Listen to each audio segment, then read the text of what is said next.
에딕티브 드럼은 처음에 실행을 시켰을 때 각 소스마다 여러가지 에디팅이 되어 있기 때문에 이것들을 다 꺼주게 됩니다. 이유는 우리가 예상한 값으로 소리가 바뀌게 하기 위함인데요. 여러가지 이펙터들과 피치들 같은 게 많이 걸려 있으면은 우리가 예상할 수 없는 변화들이 이미 일어난 거기 때문에 아예 모든 이펙트 기능을 꺼주고 처음부터 소리를 만들어가는 과정을 하기 위해서 디폴트 값을 따로 만들어주게 됩니다. 쓰시는 버전에 따라 다르겠지만 저는 에딕티브 드럼 2를 처음에 실행했을 때 이런 창이 뜨게 됩니다. 디폴트 값을 만드는 방법은 우선 첫 번째로 이 부분에 있는 오버헤드와 자체 볼륨 그리고 룸 레벨 이렇게 세 가지를 다 유니티 값으로 만들어주는 건데요. 유니티 값은 소리가 커지거나 작아지지 않는 가장 기본적인 값을 이야기합니다. 위에 있는 위스도 유니티 값으로 만들어줄 텐데 유니티 값으로 설정할 때는 컨트롤을 누르고 클릭을 해주시면은 이런 식으로 유니티 값으로 설정이 됩니다. 그리고 이 옆에 있는 부분과 아래에 있는 부분을 차례대로 꺼줄 겁니다. 이 부분과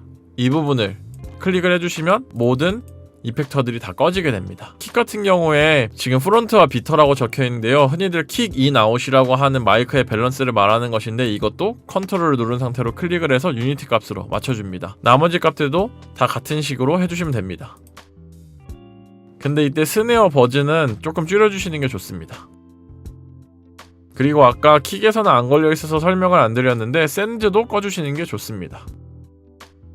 그리고 버스 같은 경우에는 실제 드럼을 연주할 때는 원래 없는 부분이라고 말할 수도 있는데요. 다른 킥, 스네어, 하이햇 같은 경우에는 드럼에 원래 있는 것들이지만 버스 같은 경우에는 이 소리들을 조금 더 크게 듣고 싶거나 더 질감을 바꾸고 싶을 때 사용하는 구간이라고 생각하시면 될 것 같습니다. 아마 저희가 수업하면서는 거의 사용할 일이 없을 것 같습니다. 샌드 FX 같은 경우에는 딜레이 또는 리버브를 설정할 수 있는 구간인데요. 두 가지의 리버브를 걸 수 있지만 이것도 마찬가지로 일단은 사용을 하지 않겠습니다. 그리고 마지막 마스터단에도 볼륨 값이 내려가 있고 인설트가 걸려있는데 이것까지 마무리 해주시면 디폴트 값이 완성이 된 겁니다. 디폴트 값으로 설정해주신 다음에 꼭 저장을 한번 해주세요. 에딕티브 드럼을 실행하시자마자 디폴트를 검색을 하셔가지고 선택을 해주시면은 이렇게 아무것도 걸려있지 않은 상태로 들어볼 수가 있습니다. 그러면은 기존에 에딕티브 드럼을 실행하자마자 나오는 소리와 디폴트 값을 한번 비교해 보겠습니다. 네, 둘 다 똑같은 형태의 아주 기본적인 8비트를 찍어놨고요. 먼저 에딕티브 드럼 2를 실행했을 때 바로 들을 수 있는 소리를 들어보겠습니다.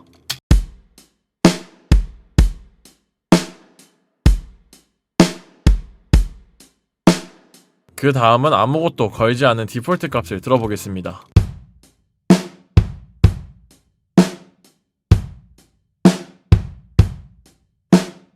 디폴트 값이 훨씬 더 심심하고 펀치감도 없고 그런 소리가 나지만 실제로 녹음하자마자 나는 소리는 디폴트 값이 훨씬 더 가깝다고 볼 수가 있습니다. 이 상태에서 여러분들이 원하는 에디팅을 차근차근히 시작을 해가면은 내가 예상한 대로 사운드 디자인을 할 수가 있는 겁니다. 마지막으로 아웃풋 설정을 하고 이번 화를 마무리 지을 건데요. 우선은 FX에서 클랩은 사용하지 않으니 지워주겠습니다. 지우실 때는 이 클랩이라고 적혀있는 부분에 클릭을 하시고 MT를 눌러주시면은 지워지게 되고요. 따로 아웃풋을 보내는 방법은 단순합니다. 이렇게 세퍼레이트 아웃에서 프리페이더 또는 포스트 페이더를 설정해주는 건데요. 포스트 페이더를 설정을 해주시면은 지금 걸려있는 페이더를 적용시킨 다음에 밖으로 내보내는 것이고 그 다음에 세퍼레이트 아웃을 프리페이더로 해주시면은 이 페이더를 거치지 않고 바로 내보내는 겁니다. 저 같은 경우에는 에딕티브 드럼에 있는 이펙터를 사용은 하지만 리버브 또는 추가적인 디테일한 밸런스는 밖에서 잡아줄 거기 때문에 프리페이더로 사용을 해서 지금 여기에 있는 페이더를 활성화하지 않겠습니다. 버전에 따라 다르지만 Alt를 누르시고 선택을 해주시면은 모든 트랙이 한 번에 다 아웃이 나가게 됩니다. 오버헤드와 룸과 버스도 마찬가지로 설정을 해주시면 됩니다. 그 다음에 마스터는 더 이상 사용할 일이 없기 때문에 꺼주시고 이제 재생을 해보면 소리가 안 나는 상태가 됩니다. 먼저 에딕티브 드럼 트랙의 왼쪽 아래에 화살표를 눌러서 오토메이션 창을 활성화시켜 주시고 F11을 누르신 후에 에딕티브 드럼의 액티베이트 아웃풋을 클릭을 하시고 All 아웃풋을 눌러주시면 이런 식으로 모든 아웃풋이 활성화되게 됩니다. 하지만 저희는 FX와 버스를 사용하지 않을 거기 때문에 FX와 버스는 꺼두도록 하겠습니다. 네, 그 다음엔 가장 위에 있는 트랙은 마스터 트랙이기 때문에 사용을 하지 않습니다. 그래서 꺼두게 되고 룸 채널 같은 경우에도 소리를 굉장히 작게 해서 쓰기 때문에 저는 마이너스 20으로 미리 설정을 해놓고 소리를 들어보겠습니다.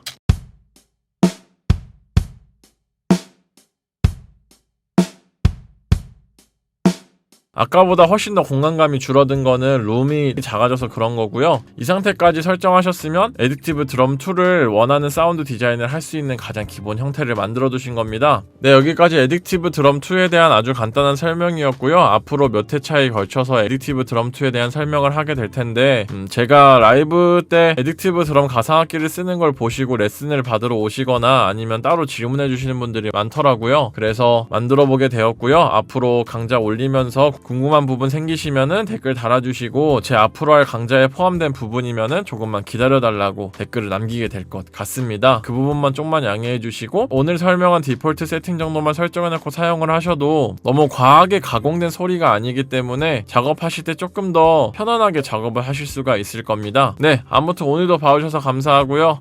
안녕히 계세요. 네, 큐베이스와 편곡 레슨 계속 진행하고 있습니다. 인스타나 메일로 연락주시면 감사하겠습니다. 작업실도 할인 행사를 계속 하고 있으니 연락주시면 확인하는 대로 바로 안내해드리도록 하겠습니다.